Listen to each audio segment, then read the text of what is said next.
나는 밀리터리 덕후다. 본격 밀리터리 팟캐스트 밀떡을 시작합니다. 정찰의 함께 경례 밀떡.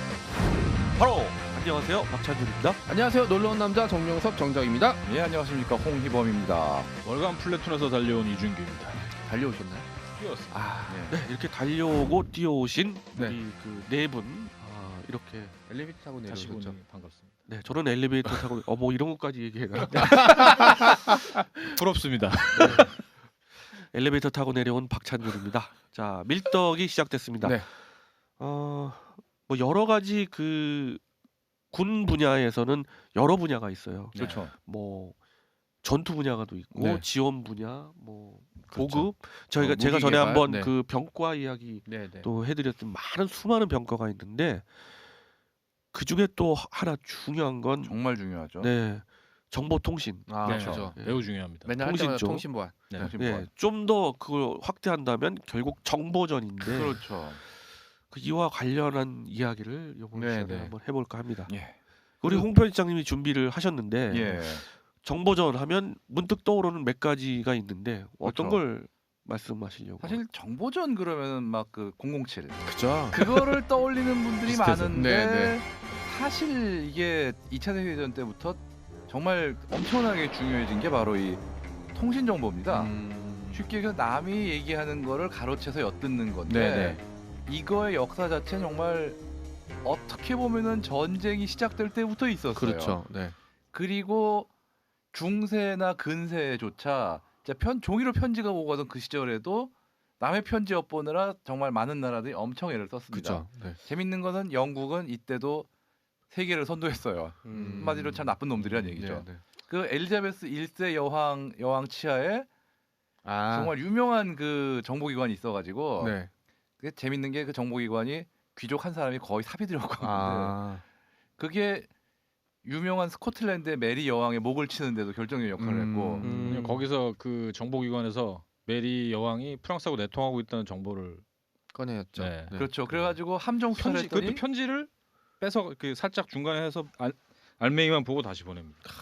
그래가지고 그때 편지를 티 안 나게 봉투를 열어가지고 보고 다시 티 안 나게 넣고 닫는 기술이 세계 최고였다고 네. 그러더라고요. 왜냐면은 그때는 이렇게 그 뭐라고 하지 밀랍 같은 거를 그렇죠. 녹여서 꽉 넣고 눌러놨기 반지로 때문에. 찍었기 때문에 네.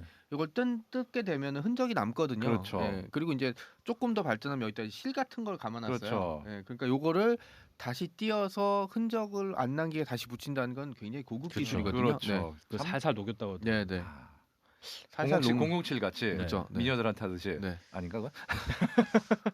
녹을 게 따로 있지 또 그게 걔가 녹으면 안 돼. 예, 하여간에 그리고 이런 시대를 거쳐가지고 본격적으로는 통신 감청이 등장한 게 1차 세계대전 때입니다. 실은 1차 세계대전 때 영국이 또 이 분야를 아주 세계적으로 선도를 해요. 이거 진짜 그래가지고 하나는 독일 해군의 암호를 해독을 합니다. 네. 그래가지고 그걸 아주 잘 써먹었어요, 진짜. 어... 실제로 1차 대전 때 특히 중반 이후에 독일 해군 작전에 엄청난 타격을 준 게 영국의 암호 해독인데 아... 영국은 이 전통을 발전시켜서 여러분도 아시겠지만 그 독일의 애니그마 암호를 해독하는데 성공을 해서 아주 엄청난 결과를 그렇죠. 낳죠. 그걸 한번 우리가 이슈로 다뤄본 적도 그렇죠. 있고요. 그 예. 영화로도 있잖아요. 영화로도 네. 있죠. 뭐 영화예요. 좀 많이 왜곡이 되겠지만 실제 이미테이션 게임이었나요? 그렇죠. 네. 이미테이션 그렇죠. 게임. 오이 아저씨 나왔던. 네. 그렇죠, 예. 그렇죠. 사실은 뭐 영화니까 각색을 아 좀 그럼요. 네. 해요. 이게 재밌는 게 미국은 20년대까지만 해도 이 분야에 굉장히 뒤처져 있었어요. 왜냐하면은 그 당시에 미국 그 고위 관료들의 좀 발상이 신사는 남의 편지를 엿보지 않는다라는 건데 무한정 믿었구나. 굉장히 네. 그 기독교적인 발상. 그렇죠. 네. 할렐루야다. 그렇긴 한데 막상 그 미국이 그러면 가만히 있었냐? 20년대부터 주로 실무진 차원에서 남의 암호 해독의 그 중요성을 정말 깨닫기 시작하고 정말 열심히 뜁니다.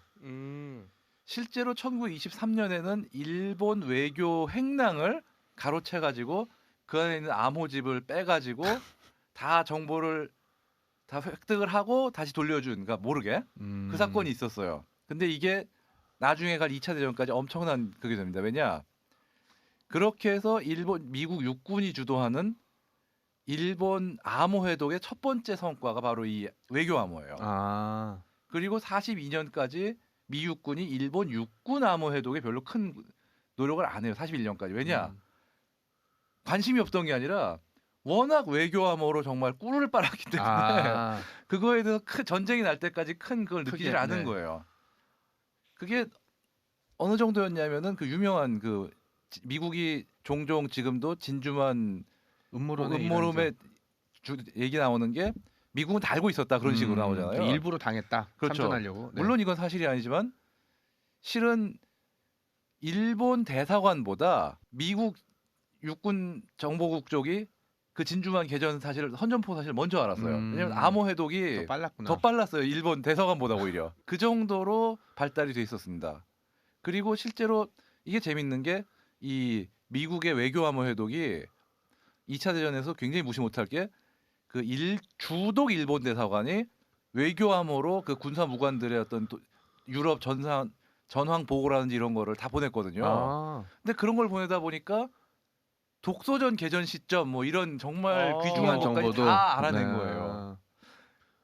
그래가지고 아주 정말 이거는 황금과 같은 정말 암호 그 외교 암호. 그럼 일본은 그런 암호들을 이렇게 근데 사실 제가 알기로는 암호들을 이렇게 잘 써먹다 해도 중간중간 교체를 하잖아요. 그렇죠. 암호 체계를 아니면 뭐 독일 애니그마처럼 기계를 도입해서 이제 어떤 게 변형될지는 당사자도 치는 사람도 모르게 하는데 일본은 전혀 그런 대비책이 없었던 건가요? 아주 없진 않았어요. 실제로 외교 암호만 해도 흔히 얘기하는 퍼플이라고 미국이 왜 퍼플이라고 부르냐면은 그 체계 암호 체계로 만든 암호문은 전부 그 자주색 그 퍼플 자주색 그 폴더에 넣었다고. 네네. 그런 식으로 미국이 뭐 레드나 뭐 이런 식으로 색깔 코드를 일본의 암호들을 색깔별로 분류하는데 딴 게 없고 그냥 그런 식으로 네. 문방구 갔더니 그 퍼플색 뭐 그렇죠. 서류 뭐 케이스만 있어서 여기다 넣어보자. 그런 식으로 분류를 해서 그렇게 된 건데 그게 왜 따로 분류를 했냐면 그게 바로 그 암호기에서 생성이 됐기 때문에 따로 분류를 했습니다.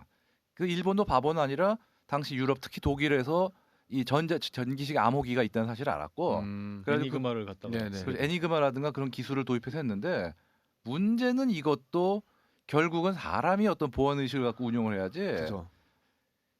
애니그마도 아시겠지만 뭐 특정 뭐 하일 히틀러 같은 걸 앞에 무조건 붙인다는 그런 식으로 해가지고 반복성이 발견이 됐으니까 그렇지. 이제 해독했지 않습니까? 이미테이션 게임에서도 아마 이제 그 암호를 입력하는 병사의 개인적인 뭐 그렇죠. 이런 게 예. 하면서 막 특성을, 갑자기 예, 뛰어가면서 파악해서. 막 그렇죠. 예. 좀 극적으로 그 나왔지만 네. 얘기 중에서 막 천둥 이런 게 꼭 단어가 들어간다던가 네, 뭐 네. 그런 식으로 그렇죠. 뭐 해가지고 하일 히틀러를 꼭 넣는다든가 예. 이런 식으로. 그런 식으로 해가지고 반복적인 거. 예. 파피루스의 그것도 해석한 게 이제 사실은 뭐 암호앱도 기본이잖아요. 그 그렇죠. 반복되는 문장의 단어 핵심적인 단어를 알아내면 나머지를 이제 유추해낼 수 있는 사람 머리가 그런 거 보면 정말 좋은 거 같아요. 그렇죠. 이게 뭐 그저 로제스터 그냥 스톤 단순하게 네네네. 나눌 그럴 이야기는 아니지만 러시아는 좀 그 인적 네트워크가 있었음에도 그걸 활용을 좀 많이 초기엔 못한 좀 못한 못했었죠. 거고 밀정. 일본은 네. 일본은 말씀대로 그런 기본적인 보안 의식이랄까 그게 좀 많이 떨어졌죠. 많이 좀 네. 떨어졌고 그 미국은 처음에는 관심 없다가 급속도로 발전하게 된 그렇죠. 것이고 예. 약간 각 나라의 뭐- 성향이 그대로 예. 암호에도 책에 그렇죠. 나온 거예요. 지금 네. 말씀하신 게 그 정도의 얘기신 것 같고요. 예. 또 뭐 계속 이어주시죠. 이런 식으로 해가지고 외교 암호에서 큰 성과를 거뒀다면 또 한 군데에서 예기치 못한 성과를 거둔 게 바로 해군입니다. 미 해군도 20년대부터 일본이 점점 주적이 돼가니까 일본 해군 암호 해독에 굉장히 큰 그거를 관심을 보여요. 그래가지고 일본 해군 암호 체계 같은 경우 40년 정도 되면은 상당 부분 해독이 됩니다. 몇십 년 동안 이렇게 해독을 해왔으니까 데이터가 쌓인 그렇죠. 거네요. 예. 그래서 이게 정말 큰 공헌을 한 게 뭐 아시겠지만 미드웨이 해전이었죠. 미드웨이 해전 당시에 이제 일본의 암호를 해독하면서 이제 일본 해군이 대충 어느 방면에서 네. 공격을 할 것이다. 이것까지 거의 파악을 했는데 목표가 어딘지 알 수가 없는 거예요. 정확한 목표를 몰랐죠. 그때. 그렇죠. 하와이 함정을 근방 파죠. 어디라고 생각을 네. 했을 텐데. 그렇죠. 아, 그때 했던 게 미드웨이일까 하와이일까였어요. 네. 그때 그 태평양 함대에서 네, 고민했던 게. 그래가지고 이제 미드웨이 일 거라고 생각을 해서 네. 미드웨이에 물이 부족하다라는 그걸 보냈더니 평문으로 봤어요. 일부러 평문으로. 네, 그 왜냐면 그 뭐 군사 기밀 아니니까. 그렇죠. 정수기가 고장 났으니 정수기를 음. 수리해 달라. 네네. 하고 평문으로 담수화 그냥 장치 보냈어요. 같은. 네네. 아 그때 그 좀 더 설명드리면 특정 암호 특정 그 이름을 들러대면서 계속 그것이 혹시 미드웨이 아니야? 그게 네, 근데 AF였을 그걸 거죠. 네. 뭔지는 네. 기억이 안 나는데 AF인가 그랬어요. 네네. 아 맞아 AF다. AF. A 맞아요. 학점에서 네. F 학점까지. AF였어. 근데 그 AF가 진짜로 미드웨이인지를 확인하기 위해서 그걸 미끼를 그렇죠. 던진 거죠. 네. 근데 그랬더니 그것이 확인이 일본군이 되는 거지. 좋다고 그렇죠. 네. AF에 물이 부족하단다. 그리고 실제로 미드웨이 해전 때 왔던 일본 보급선에 물을 잔뜩 싣고 왔었대요. 정말로 그 담수 장치 고장 난 줄 알고. 네. 예. 이게 재밌는 그- 게 사실 이게 IJN 25라고 불리는 암호 체계입니다. IJN이면 임페리얼 재팬 재팬 네이비. 네이비네요. 네. 네. 그러니까 미 해군이 그렇게 분류를 한 거죠. 아, 그렇죠, 그렇죠. 그렇죠. 네, 자기네들 25차 계정 암호라는 뜻인데 엄밀히 따지면. 그러니까 일본 해군도 계속 손을 바꿔. 놓고 있던 건 아니에요. 굉장히 많이 계속 애를 바꾸고 썼어요. 바꿨죠. 예. 바꿀 하지만 때마다 털렸구만. 그렇죠. 그게 거의 167까지 갑니다. 이게. 어. 그걸 모르고 있었다는 게 큰 더 문제죠. 그죠. 그렇죠. 그래가지고 이거를 39년부터 쓴 건데 결국은 42년 초에 엄청난 진전을 보여요. 그래가지고 이게 미드웨이에서 큰 성과를 본 거죠. 그러니까 왜냐면은 얘기했던 대로 당시 미 해군 전력이 굉장히 부족했기 때문에 엄청 부족했죠, 진짜. 하와이인지 미드웨이인지 그다음에 또 양동 작전을 알류산 열도 쪽을 했지만 거긴 사실 미군도 크게 신경을 안 썼으니까. 그렇죠. 예. 그러니까 사실 하와이인지 미드웨이인지가 갈 때 굉장히 중요했거든요. 왜냐하면 지금 그 44년도쯤 되면 태평양 어디에도 신경을 안 쓰, 뭐 이런 암호가 굳이 필요 없어서 전력이 충분했지만 항공모함 거의 100척 가까이 뽑았으니까. 하지만 이 시기에는 진짜 항공모함 숫자도 별로 없었고 전력도 부족하고 공군 이제 저기 함재기 성능도 딸렸기 때문에 미리 누가- 대비하는 게 굉장히 그렇죠. 중요했거든요. 누가 먼저 선빵이냐 네네. 요게 따라서 갈리는 거 아니에요. 네, 선빵도 중요하지만 선빵이 이제 머리로 날아올지 아랫배로 어퍼컷으로 날아올지 잽으로 날아올지 아는 것도 사실 굉장히 그렇죠. 중요한 게 그렇죠. 이번에 월드 시리즈에서 이제 휴스턴이 이제 사인 훔치기 얘기가 계속 나왔던 얘기가 있는 것처럼 굉장히 중요한 문제죠. 그렇죠. 음. 그래가지고 이거를 해독을 하는 데 성공을 했는데 네. 재밌는 거는 이거를 이 JN25, IJN25 자체도 또 몇 차례 개정이 있었어요. 그 유명한 게 43년에 개정된 D인데 네. 근데 이거 털려요. 아. 근데 이게 털린 게 중요한 게 뭐냐? 네. 이거 덕분에 일본이 정말 큰 타격을 입습니다. 바로 야마모토 이소로쿠 제독이 탄 비행기를 격출시킨 게 야. 바로 이 암호를 해독해서 행선지를 바로 알아보고. 그렇죠. 그래서 그 영화도 있지 않아요? 네, 영화도 있습니다. 영화도 네네. 있었죠. 예. 일본 영화였나요? 그게? 일본 네. 영화였을 거예요. 일본 그 영화 야마모토 이소로쿠라는 영화가 이소로쿠라는 영화였던 것 같은데 일싱60 타고 가다가 피선팔한테 갑자기 당했죠. 미군 그 비행기가 와가지고 야, 근데 전투기가 와가지고 어느 정도로 암호가 털렸으면은 총 해군 총사령관 예. 그렇죠. 행선지가 나와. 아 근데 이 정도 그 야마모토 이스쿠로가 그 살해될 것 정도까지 털렸으면 그렇죠. 반대로 생각하면 일본은 이때 우리가 털린다라는 걸 이제는 인지하지 않았을까요? 근데 재밌는 게 웃겨 그러니까. 거의 끝까지만 해도 그 정도까지라고 생각을 못 한 거예요. 그러니까 아. 얘들이 웃긴 거야 진짜. 가능성이라는 건 열어두고 나름대로 개정했지만 문제는 진짜 이건 털렸으니까 고쳐야 된다가 아니라 그냥 때되니까. 좀 그런 게 좀 있었어요. 진짜. 우연히 걸렸네? 그랬더니 맞았네? 아, 그리고 그 추락했네. 미국 측에서도 그게 있었어요. 계속 뭐 영국도 그렇게 했지만 애니메가 암호를 그 해독한 다음에 이게 암호를 해독해서 그 얻어 걸린 게 너희의 의도를 읽고 있다라는 거 보이지 않기 위해서 끊임없이 정찰기를 보내는 척을 했어요. 그렇죠. 아 그쵸. 일부러 노출시키고. 그래서 아 우리가 정찰기한테 운이 들켰구나. 좋았어. 네. 네. 뭐 그런 식으로 느끼게 그 야마모토 이소쿠를 잡을 때도 거기에 그 미 육군항공대의 항공작전을 굉장히 빈번하게 했어요. 아. 추격수를 늘려가지고 그리고 일부러 의심을 수를 우연히 늘려서. 걸린 거다. 네네. 식으로 의심하지 생각하거든요. 않게 일부러 한 3을 내주고 10을 얻어가는 계속 그런 전략을 이게 도박의 취했잖아요. 기본인데. 실제로 그렇죠. 애니그마 때도 그 일부러 수송선단을 그냥 내비둔 경우도 있어요. 아. 이것도에 공격할 걸 알면서도 네네.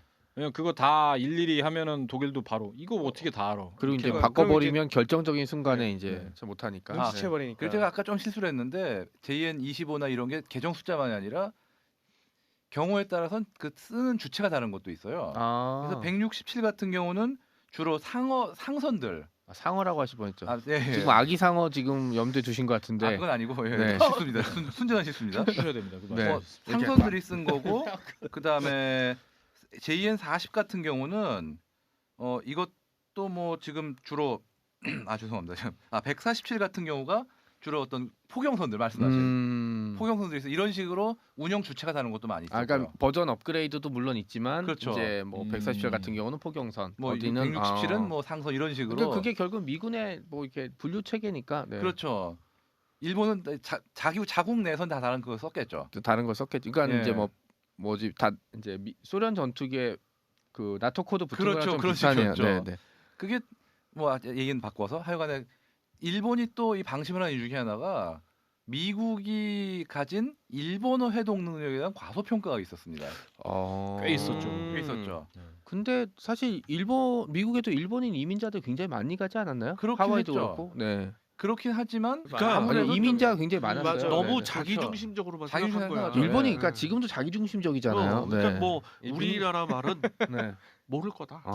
뭐 이런 이렇게 식으로. 알아도 한자도 많고 그렇죠. 어려운데 그걸 우리가- 암호로까지 네. 했으니 이걸 우리가 굉장히 그냥 힘들 거다. 말로만 떠들어도 미국 애들이 이거 어떻게 알아듣겠어는 자만심 같은 게 좀 있었죠. 예, 지금도 이제 정신 승리하는 거랑 똑같은 거네요. 그런데 네. 이 미국이 물론 미국인 전체로 보면 정말 일본어나 일본 문화에 무지했지만 이게 무서운 게 미 해군하고 해병대 같은 경우는 필요하다고 싶은 분야에 굉장히 투자를 많이 했어요. 이미 20년대부터 이 뭐 로슈포르 중령 같은 이 유명 암호해독 전문가들 상당수는 일본 근무 경험이나 유학 경험이 있어요. 다. 그래서 일본어에 대한 기초 지식들이 꽤 있었고 그 다음에 2차 대전 직전 한 30년대 말 40년대 초에 미 해병대하고 해군 참모장교 중에 일부는 아예 집중적으로 일본 문화 언어에 대한 교육을 받고 막 한 달 정도는 일본식으로만 생활을 하기 막 이런 식으로 정말 철저하게 그걸 합니다. 야.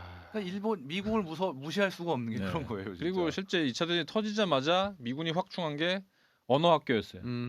적성 국가인 독일, 일본, 이탈리아어를 그 집중적으로 숙달시키는 그런 학교를 그 미국 전국에 많이 만들었어요.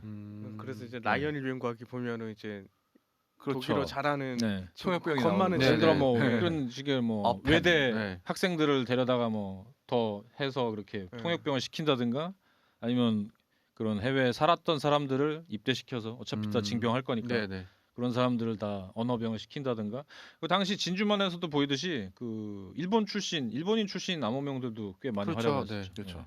그리고 또 이 무시할 수 없는 영국의 공헌이 큽니다. 사실 사실 영국은 태평양 지역에 식민지가 많았잖아요. 그렇죠. 이 네. 동남아시아에. 그러다 보니까 영국도 전쟁 전부터 일본에 관련 암호들에 대한 사실 2차 대전 이전에 일본 해군 암호는 영국도 상당히 연구가 진전이 돼 있었어요. 해도 완성되지 못했지만 그런데 이제 태평양 전쟁 터지면서 그 주체가 아무래도 영국보다 미국으로 많이 넘어가는데 네네. 그 과정에서 영국의 협력이 굉장히 컸습니다. 미국에 정보를 대한. 넘겨줬구나. 많이 네. 넘겨줬죠. 이게 사실 동맹국이라고 해도 좀 민감한 정보잖아요. 아무래도 그렇죠. 같은 거는. 네. 근데 어쩔 수가 없는 게 특히나 이 전자식 암호 같은 경우는 결국은 돈 싸움인 게 네. 일단 암호기를 복제를 해야 됩니다. 아 그죠. 네. 이게 복제가 흔히 얘기하지 막 기계를 훔쳐 그런 거보다 그 신호를 분석해 가지고 수학적 전자적 기술로 이거 어떻게 역설계. 하는지 생각을 역 분석을 하다 보면은 기계를 안 보고도 거의 재구성이 가능하다 그러더라고요. 야 근데 정말 천재들이야. 천재들이 많죠. 네. 그런 식으로 애니그마를 거의 그러니까 물론 거의 현물을 똑같이 구하긴 복제하네. 했지만 그거는 별개로 역구성을 시도했더니 역구성이 됐더라는 얘기도 있어요 실제로. 저 그러면 좀 궁금한 게 있다. 일본은 그렇게 실컷 털렸는데 예. 그렇다면 미국의 암호는 일본이 뭐 감청하거나 이렇게 해석하거나 분석을 전혀 못했나요? 안 하지는 않았어요 사실은. 아, 왜냐하면 일본도 바보는 아니라 그렇죠. 그걸 분석하기 위해서 꽤 노력을 많이 했고 실제로 미국이나 영국의 어떤 해군 통신 암호가 일정 수준 해독이 당해가지고 네. 일본도 활용한 예가 있긴 한데 문제는 스케일이 비교가 안 되죠 미국과 일본 분석 사이에는. 차이에서는. 네. 기본적으로 그렇죠. 걔네들은 영어를 잘 못해. 아 그렇죠. 아니 그리고 발음이 또 엉망이야. 문제가 아까 네. 말씀드린 그 뭐 암호기를 복제한 이런 그 말씀했잖아요. 네. 그게 문제는 머리만 줘서 되는 게 아니라 결국은 어마어마한 투자가 필요합니다. 왜냐하면 엄청난 양의 정말 시제품을 만들고 뜯고 만들고 뜯고 그래야 되는 데다가 전쟁 후반에는 이게 컴퓨터의 원조가 된 해독기가 필요하고 그다음에 미 해군 같은 경우 사실 이게 암호 해독할 때 제일 중요한 게 엄청나게 단순 반복 작업이 많아요. 네네. 그거를 사실 전통적으로 사람이 하다 보면은 네. 아무리 사람 많이 해도 모자라거든요. 그렇죠. 그래가지고 미국이 동원한 게 컴퓨터. 컴퓨터까지는 아니지만 태블레이팅 머신이라고 그러니까 컴퓨터죠. 네. 컴퓨터 펀- 전에. 그러니까 펀치 카드라는 게 있어요. 네. 그걸 이용해 가지고 그 어떤 단순한 수식 같은 거는 숫자 이런 거는 펀치 카드에 미리 입력했다가 필요하면 그것만 해가지고 단순한 숫자 작업은 그걸로 기계가 반복하게 하는. 네.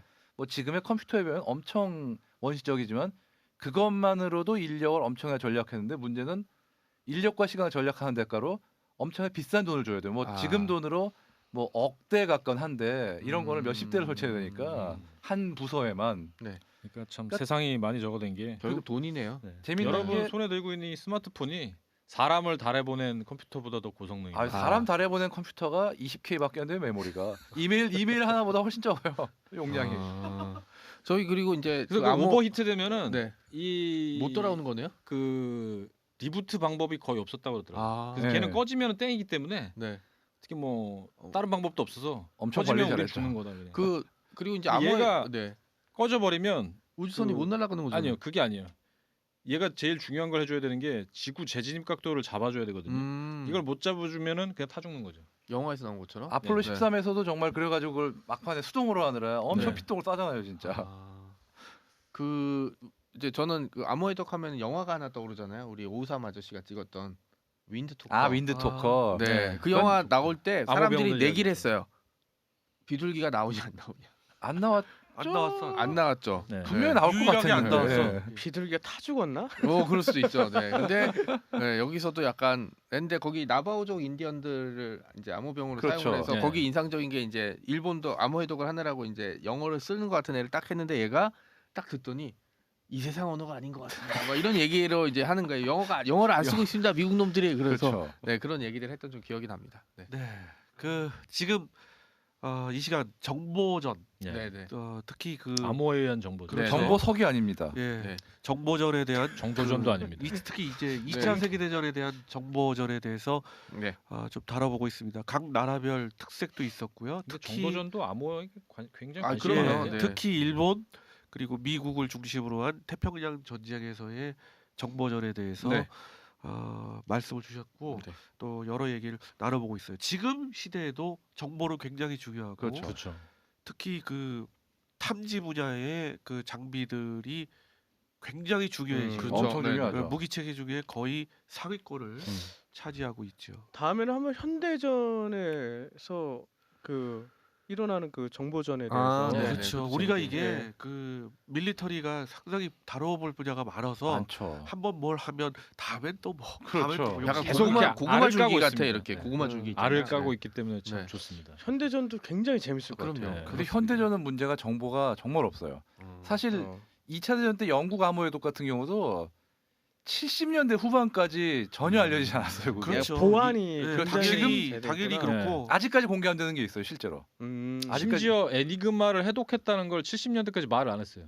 아 일부 일부러- 비밀이었어요. 너무 쓸데없이 오래 얘기 안 한 거 아니까? 아니요. 왜냐하면 서독 정부가 애니그마를 또 써가지고 아 바보들 아니야? 애니그마 아니, 좀 그리고 고친 놈을 썼거든요. 그게 이유가 있는 게 그런 식으로 암호해독을 하고 있다는 자체가 알려지길 원하지 않았어요. 왜냐면 그렇지. 소련 암호를 열심히 해독하고 있었기 아, 때문에. 네. 그러니까 뭐 이 상대가 이런 것까지 다 풀었다라고 생각하면 상대는 더 또 암호 기술을 고차원적인, 더 네. 높일 거니까 그런 거 아예 말을 안 했죠. 영화도 또 이런 영화 있잖아요. 그 어떤 꼬마아이가 네. 아무 무슨 퍼즐을 이렇게 아, 네, 맞춰가지고 네. 전화를 해가지고 가족들이 아, 같이 예, 했죠. 있었죠. 가족들이 막 그런 네. 네. 그 브루스 에코- 윌리스 네, 맞습니다. 네, 맞, 네, 네. 네. 그 영화 꽤 재밌게 봤던 재밌었죠. 네, 맞아요. 네. 예.